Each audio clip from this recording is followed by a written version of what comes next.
Hello and welcome to week 14 of NUR 1000. I can't believe it's week 14 already. You guys are winding down to the end of the semester. You got some final exams, final competencies, final math exam coming up. But just know in your insight is that a well-deserved reward of summer break. So keep working hard. You're almost through it and you'll be able to take a breather over the summer. The first thing we're going to do in this recording is review your week 13 assignments, which included a discussion board assignment as well as a math assignment. For your discussion board assignment, you had to look at intrinsic versus extrinsic motivation and decide what applies to you personally. So intrinsic motivation is very internal motivation.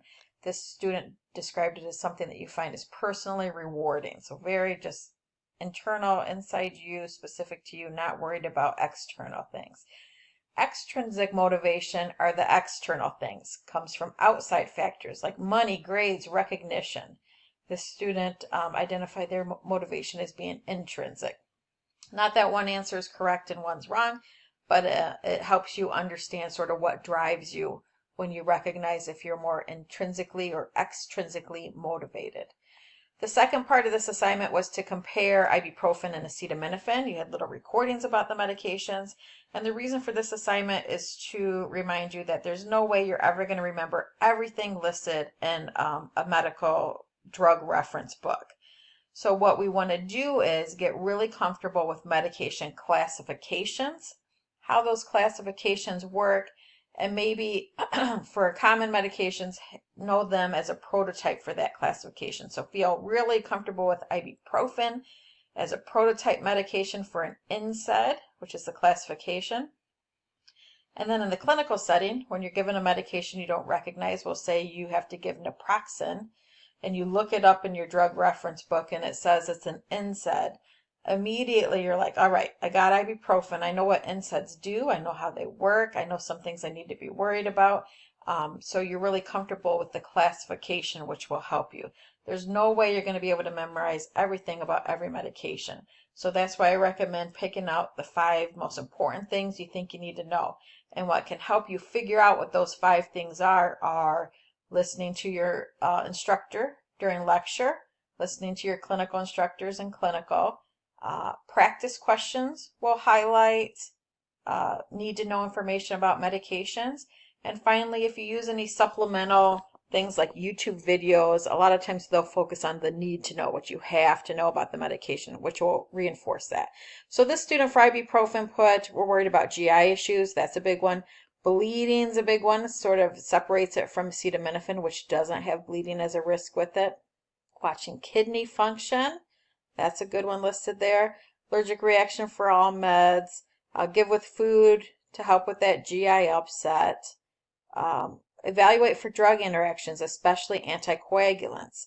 So this might be a new classification for you, but anticoagulants also increase the risk for bleeding. So let's say your patient's on a prescribed anticoagulant. And on the side, they're taking ibuprofen max dose every day for their aches and pains. It's one of the reasons why we need to make sure we get information from our patients about over-the-counter medications. Because if we're taking 2 medications that increase the risk for bleeding, that's something we want to know about. The doctor may prescribe a different medication for the aches and pains. The dose of the anticoagulant might have to be changed. Just things to be considered. One thing that, so we have NSAIDs here. That's our classification, non-steroidal anti-inflammatory drugs.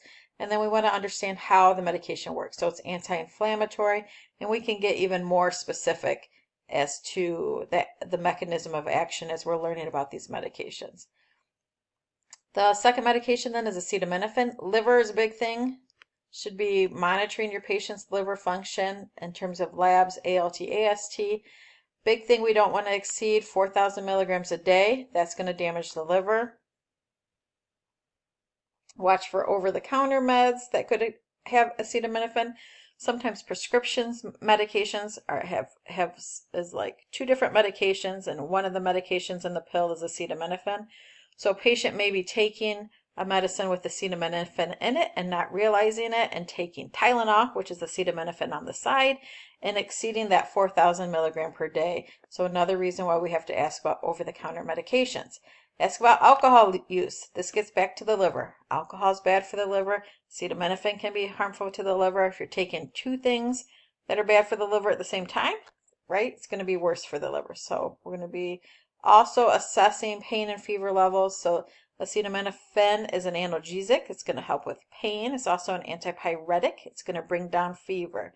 So for any medication we're given, we're always following up, making sure that the medication was effective. Week 13's math practice did give you the correct answers for it. So hopefully as you went through, you saw the correct answers and knew if you were on target or not. If for any reason the computer didn't give you your point because you put 0.0 and I didn't, or you put slash per day and I didn't, I will be adjusting that when I go through the assignment. So as long as the answer 6 mLs matches 6 mLs, you're going to be good to go there. One thing I do want to point out with this student's math answer is the student put a trailing zero. So we want to make sure that we do not use trailing zeros. When you're putting your math answers on your homework or in real life and practice, the reason why we don't put 6.0 is because someone might not see the point there and read that as 60 milliliters per day, and that could lead to a med error. So the reason why we don't use trailing zeros is because it increases the risk for medication errors, and the proper way to write that would just be 6 mLs or 6 mLs per day, no 0.0. On the flip side, if it was 0.6 mLs per day, we would put 0.6 mLs per day. Same thing, if I just put 0.6 mLs per day without the zero in front of it, someone might not see the decimal and administer 6 mLs, if that makes sense. So 0 point in the front of a number is good. Trailing at the end, 0.0, is something we're not going to do. So if you have any questions about the math, the correct answers are there. Reach out to me. Know you got your math final coming up. Don't forget we have math tutoring with Mrs. Wargo if that's something that you're interested in. Next, we're going to look over your week 14 expectations. For this week, week 14, you are expected to read chapter 12 in your textbook. Listen to your week 14 greeting. Got the wrong, I'll change that, make it spring 25. But your week 14 greeting you're currently listening to, and then your week 14 lecture over pyramid strategies, just some additional test-taking strategies. Complete and submit. You have an activity regarding the group project.